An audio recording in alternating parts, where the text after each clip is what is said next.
Welcome everyone to the Senior Center. Sorry about the delay. We are finally ready to get going. I want to welcome Sharanya, and you're going to have to help me with the last name. Bharatanatyam. Barswatch. Okay, she's going to help us with our first, I think, ever Diwali celebration here at the Senior Center. So I'm just going to let her take it over because we're running short on time. All yours.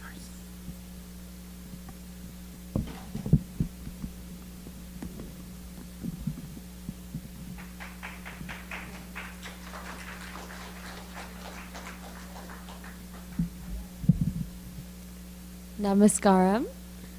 My name is Sharanya Bharatanatyam.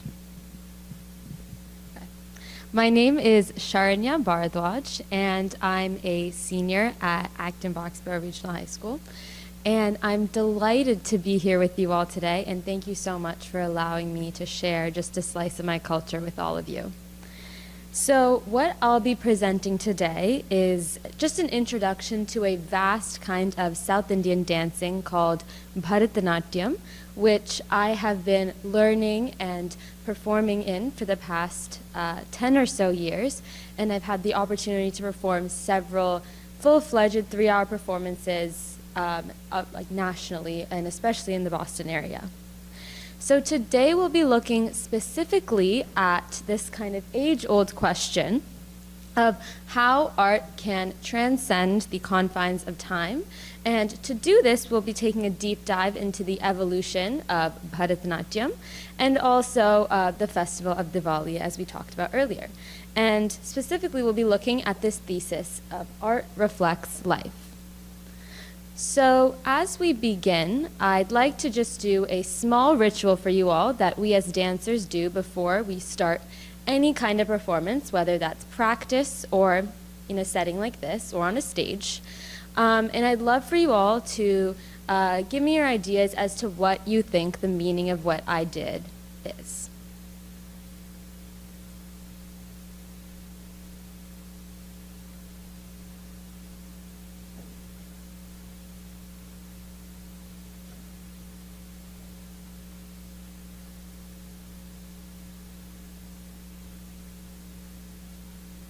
Okay. Thank you. So, do we have any ideas as to what that might have represented?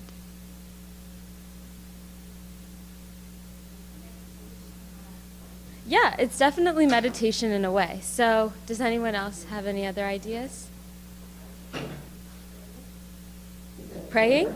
Yeah, praying is definitely part of it. So, we can walk through each movement. I don't think I can. Yeah, okay. Okay, so the first thing that we did was touch the ground. And to touch the ground, that is in representation of Mother Earth. So that is seeking gratitude and thankfulness that Mother Earth is providing us with the space to be able to dance today. And so we do this before we perform as a kind of prerequisite, saying, I'm going to stamp on you now, so please don't be mad at me. And to do it after as well, after we finish the performance. Next, we bring our hands to our eyes. And that is to kind of represent that humility within ourselves.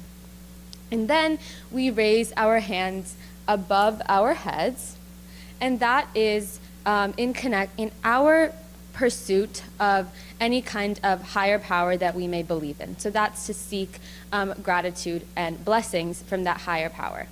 Then we bring our hands to our foreheads, continuing to have our eyes closed in that representation of humility. And when we have our hands at our foreheads, that's to thank our teachers or our gurus, because they are the ones that impart and awaken the wisdom within us. And then lastly, we bring our hands to chest center, and that is to seek gratitude from the audience that is here today watching me, I guess. So thank you all for being with me.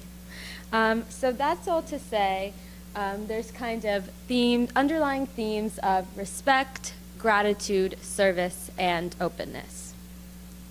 So before we get into the dance part of today's presentation, I'd like to talk a little bit about the country of India, or Bharat. So, as you may know, India is the most populated country in the world with over 1.5 billion people in it. But some things that you may not know is that it is uniquely one of the only countries in the world to have every single type of landscape. Often we characterize India as being very hot and desert-like, but it also, has the snow-capped mountains of the Himalayas. And so, because there's so much geographic diversity and geographic barriers, there naturally came to be lots of diversity socially, culturally, and linguistically. In India, there's over 780 languages spoken. And so there needs to be some kind of way for you to even be able to talk to, say, your neighbor, right? And so there needed to be some kind of way to go about transversing this linguistic barrier. And so that's how we come to art. So Bharatanatyam is just one type of many, many different types of arts in India. So what is this kind of complicated and long-looking word, Bharatanatyam, right? What does it mean? So one way to think about it is if you cut it into its syllables. So the first is bha, which means bhavam, or expression. So your expression is one of the main ways in which we communicate, right?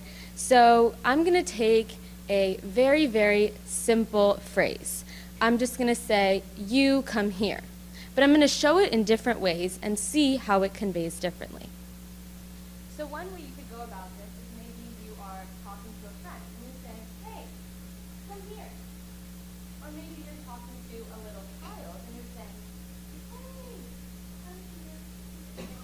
Or maybe, you are angry at your child and you're saying, hey, come here. So these different ways that we hold ourselves, these different postures, the different usages of our hands, our facial expression, are all forms of bhava and ways to communicate. The next is ragam, or tune. And so this is another way, because traditionally what Bharatanatyam was done with ritualistic intent in Hindu temples. It was traditionally played to live music, but obviously today we could either dance to live music or to recorded music. But the ragam, or the tune of the song that we're dancing to, is really important because you could have a more melancholic pentatonic scale versus something as peppy as a do-re-mi. And so that would really change how the audience and you feel when you're dancing. The next syllable is ta, or talam, or rhythm. Again, because these kinds of pieces were done to live music, you have an orchestra of people, and so it's really important that your rhythm, the rhythm between the dancer and the live orchestra, is correct. And you could have anywhere from an 8-beat cycle, a 3-beat cycle. It's very similar to any other kind of Western dance or music. And the last is natyam, or dance. And so you combine them all together and you get this really, really artistic and beautiful language that could help you transverse that kind of barrier of 780 languages. So let's talk about the different aspects of the dance. So as a young dancer, I began when I was 8 or 9. A lot of young students will begin around the age of 5. They begin by learning something called hastas. So hastas are one way that we might transverse this barrier of language. Hastas are your hand movements, which you see right here. So I'm going to do some of these hand movements, and I'd love if you all could just copy along with me, and then maybe we can talk about what they might mean afterwards.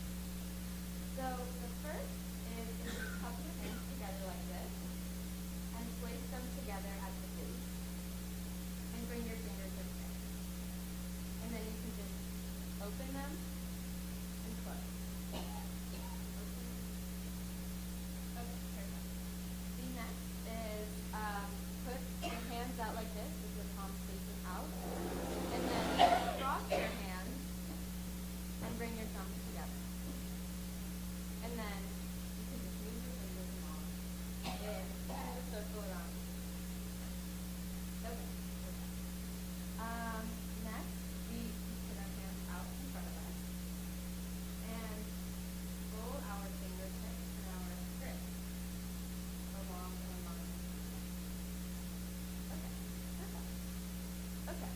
So, and then lastly, if we wanted to place our hands on our fingers earlier, and then put one hand on top of the other, and just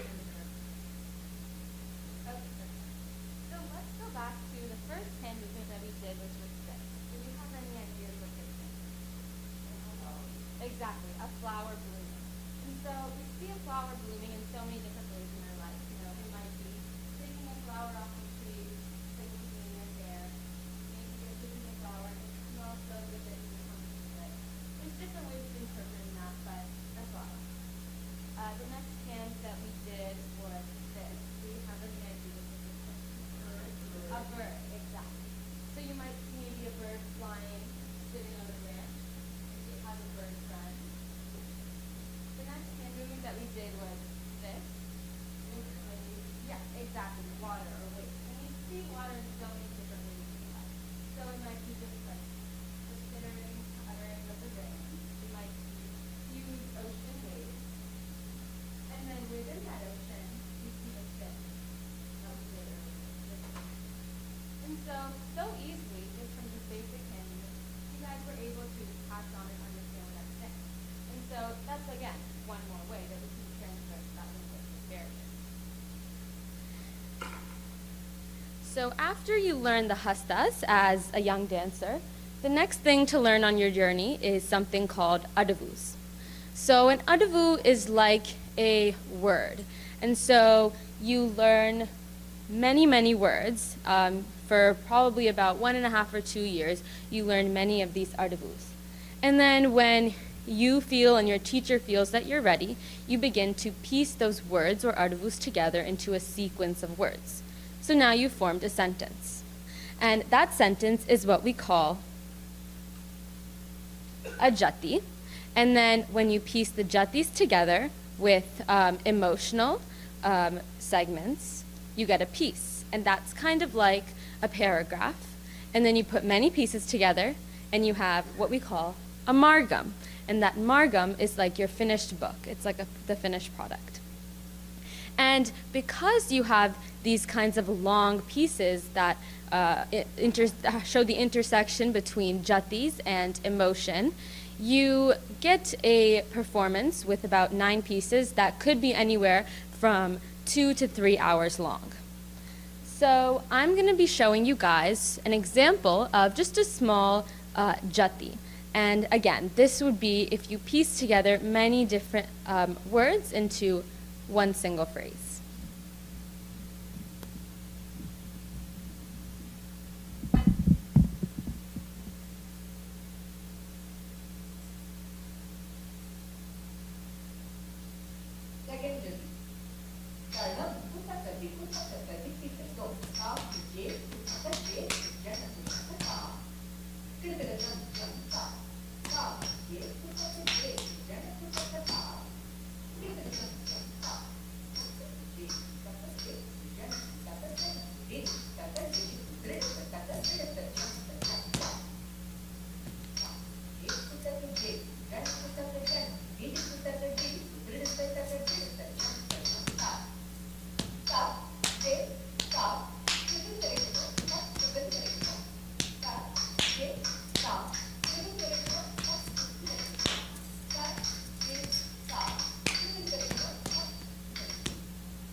So that would be an example of a jati.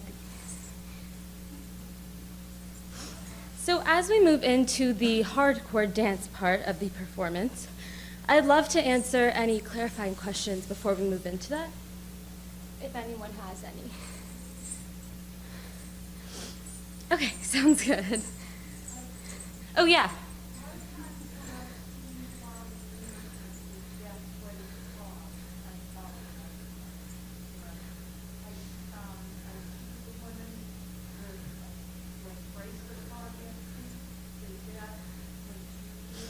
Yeah, so that's actually what my mom told me to put on my feet just now, which are these bells.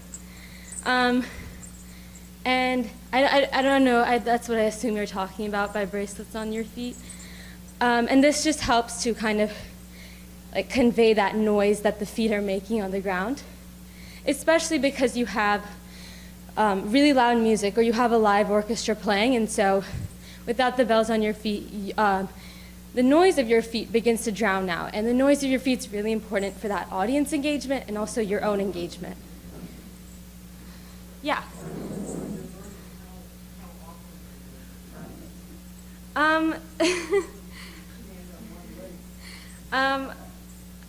I mean, if you ask my mom, I should be practicing a lot more than I do.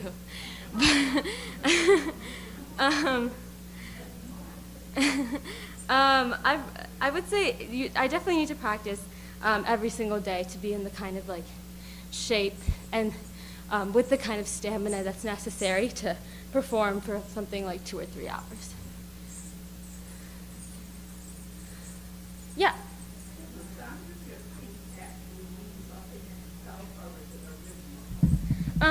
The sound of your feet itself is definitely more of a rhythm kind of relationship rather than a meaning. A lot of the jatis itself, so the words you heard earlier in the audio, they don't mean anything. It's just a kind of solfa syllable that's used to represent that rhythm and help connect the orchestra with the dancer.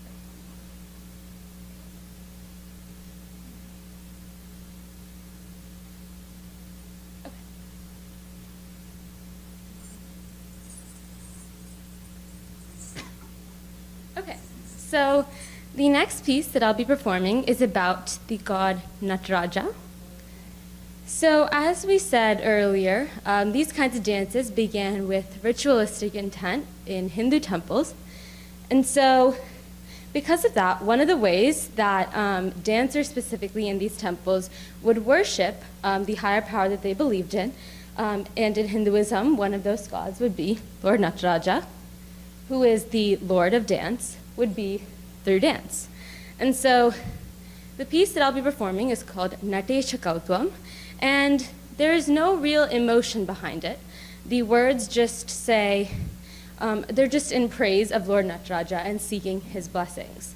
And that is done through jati sections, like what I performed for you, and as well as hands that represent that kind of praise for the Lord.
So again, that was Nadeshikotvam. So over time, we see that as the power of the kings in India increases, they begin to take over the courts, and as well, they also begin to take over some of the rituals as well. So the dancers in these kinds of temple performances and forms of worship were called Devadasi dancers. So Deva just means the gods, and Dasi, the feminine version, or Dasa, the masculine version, means worshiper of. So worshiper of the gods. And so again, they would be dancers, and they would be performing alongside a troupe of musicians, which was the orchestra. So some of the instruments that were in this orchestra were a mridangam, or an Indian kind of drum that has two drums on either side. They would also traditionally be accompanied by a nadaswaram player, which is, I would say, most similar to something like a clarinet, but much, much louder. And then nowadays, we see a little bit less of the nadaswaram just because of accessibility reasons, especially in the States. And we see a little bit more of the violin being used, as well as the flute is used, and something called the veena as well, which is just another string instrument. So as I was saying, these kinds of performances changed, and they began to be performed in courts as well, because the kings began to take over some of the ritualistic worship as well. So the next piece that I will be performing is just an excerpt of what is called a tilana. A tilana usually comes at the end of a performance because it is characterized as something very sprightly, energetic, and having more of that aravu than the expressional part. And that kind of engages the audience at the end, which, because a 3-hour performance can sometimes feel like it's dragging along a little. So it really begins to engage the audience again. So the reason why I picked this excerpt of the tilana is because every tilana has just one line of lyric, and the lyric that comes in this is addressed from a dancer, a Devadasi dancer, to the king. And it says, "Please, O Lord, show me some compassion. I have tried so many ways to speak to you, And yet somehow, for some reason, this burden is just too much to me because you won't listen. Please listen, O King. And so the reason why I chose this is because we see in the last piece I performed, the lyrics and the suggestion of the piece was just as a form of ritualistic worship. But now we see a shift as we enter kind of the 17th century, more of a shift towards speaking to a king. Because these dances were done in courts, we see the relationship. We see art reflecting that relationship between the king and now his subjects in art. And again, this is Atilana.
So, as I said earlier, there was a live orchestra that accompanied dancers at the time. And one very prominent family of musicians was four brothers called the Tanjavur or Tanjore Quartet. And there are many reasons why they were such exponents and so famous for their art, but one of the reasons was because each brother decided to split up and take over, I guess, musically, a different region in southern India. And so they split up across different kingdoms and they produced music. And it became a very, very rich time in Indian culture, especially in South India. However, what we saw happen over time is that the power of the kings as the British entered India decreased.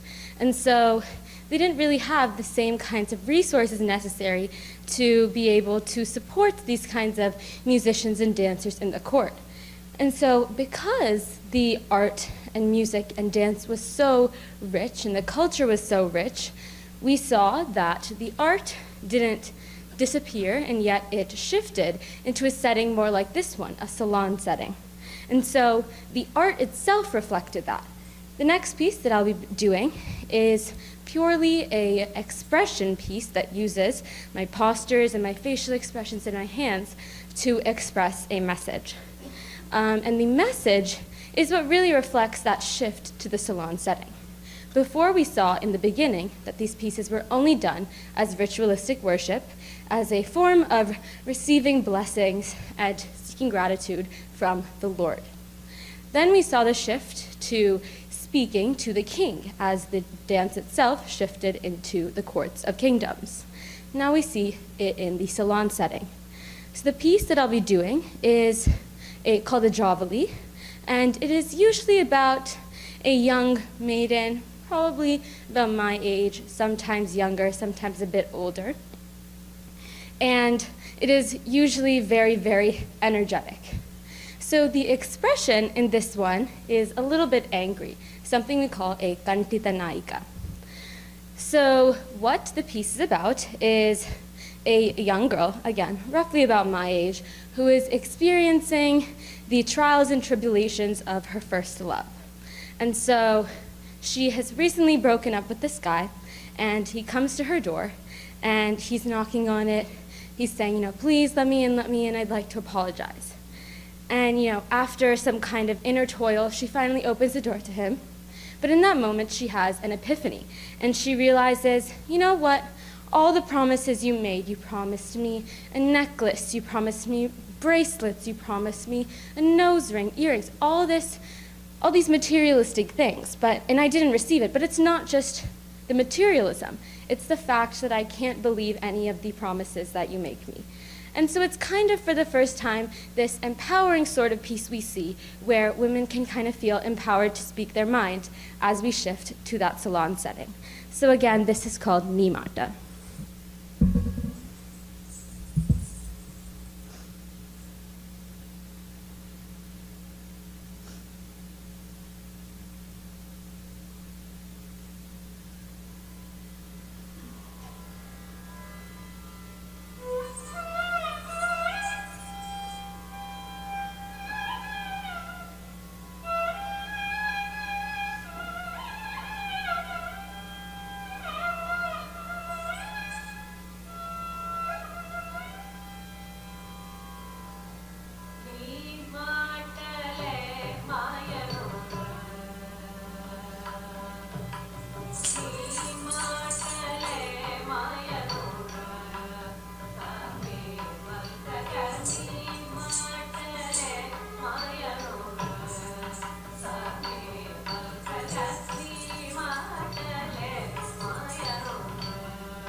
So again, purely emotional piece, but we see it very reflective of that salon setting.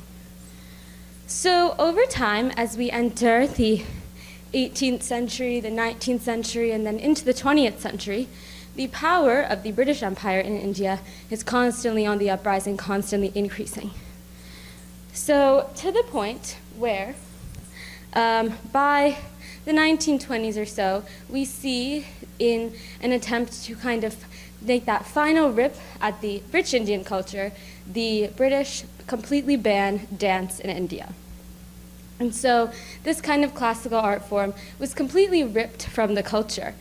However, just like we saw hugely famous activists like Gandhi in the freedom workspace, we also saw artists in the freedom in art space. And so one that I would like to touch on for a bit is a famous woman activist and dancer named Rukmini Arundel.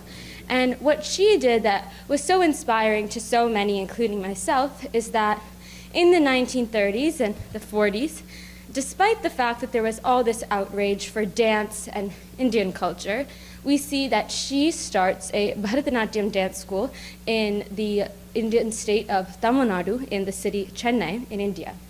And to this day, the school she started, called Kala Kshetra, is the largest dance school, I would say, for Bharatanatyam in India and throughout the world.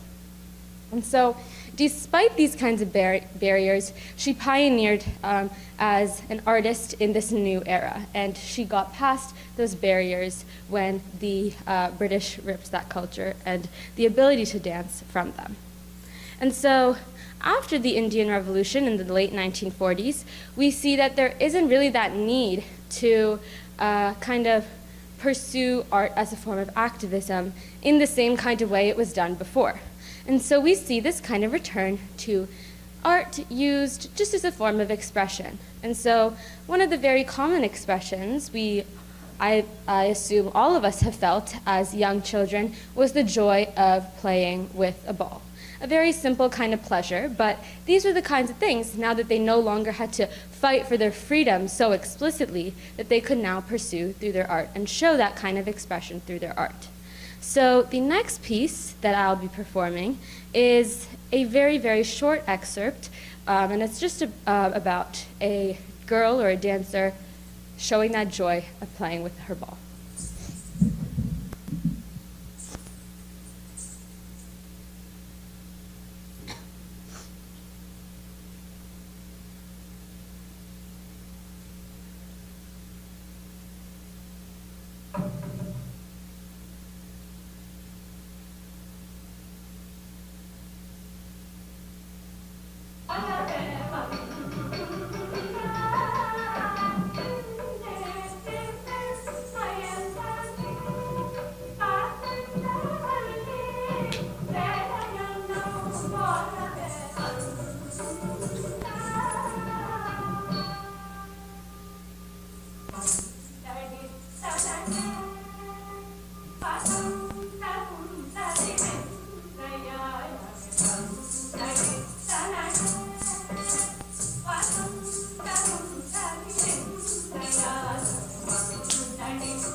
So now we move into dance in the 21st century and in the modern era. We saw kind of the relevance of art and the relevance of this kind of art form throughout the centuries until now. But why is it still relevant today, and why do I believe it will continue to be relevant? And so this is kind of where we get into that discussion of a Hindu festival that we just recently passed called Diwali. So Diwali is a very, very important kind of festival across India, whether it's in the north, the west, the east, or the south. There's different kind of mythology and stories that lead to the end result, but that end result is the representation of good over evil. It is the festival of lights, and that light is kind of that light that guides you from that darkness into the good. So as we saw, we had that dark era not too long ago, just about a century ago, when that culture and that art was ripped from us.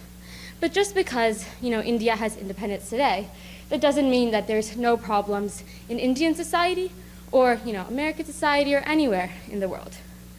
And so the reason why I believe that art will continue to be relevant, as long as we are who we are as humans, is because there's always something to express, and there's always that need for a better world and a better society. And so I just wanted to do a small demonstration of a piece that I've been learning for a while now about a tree. It's called maram meaning tree. And the reason why I thought it was so apt for today is because it begins by talking about the greatness of a tree. It starts with that wide trunk with these roots that kind of span out for miles, and with these long, long branches that seem like they could just reach out and lasso in the stars.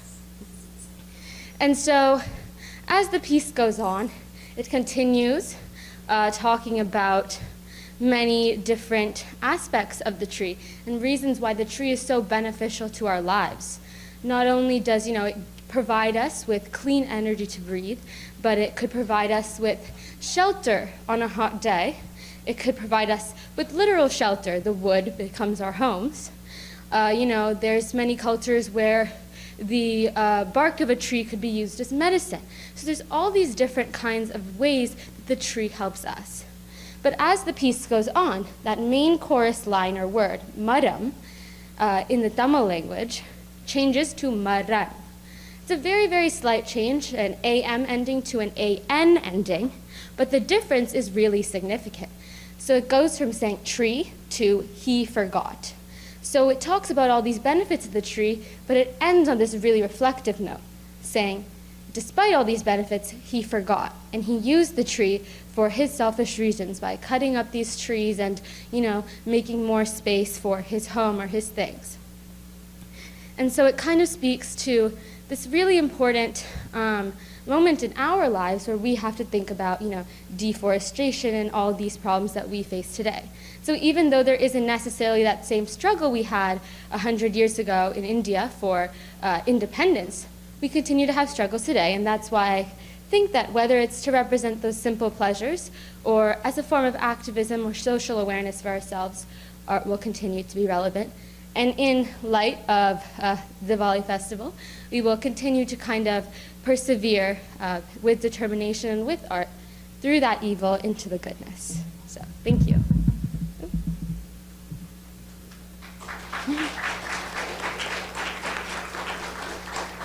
So, I'd love to answer any questions about, anything I talked about or anything I danced, if anyone has any. Yeah.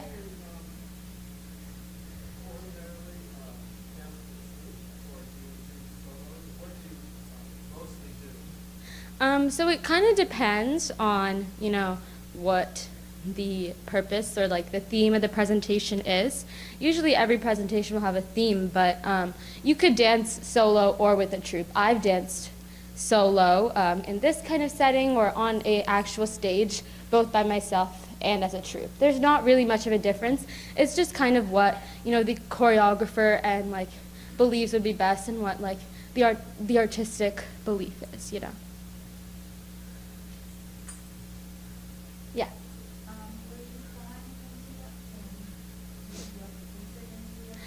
So I was actually born in the States. I was born in California, and I moved here not too long after I was born. So I've been in Massachusetts like basically all my life, but I've been back to India many times. Both my parents are from southern India, so I've mostly gone there. I've visited a few other states. You might know like Delhi, which is the capital of India. It's more in the north, so a few states here and there. But for the most part, I spent most of my time in India and the south.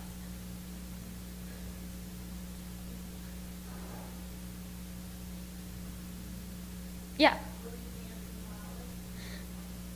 So I definitely want to keep up like learning from my teacher. I mean, especially with Zoom these days, it's so easy. And I continue to learn through COVID with Zoom through my teacher. So I definitely want to continue that. There are some like dance teams, like for classical dance in certain colleges. So I may join that, but I kind of want to feel it out. But I definitely want to continue pursuing it as an art form. Thank you.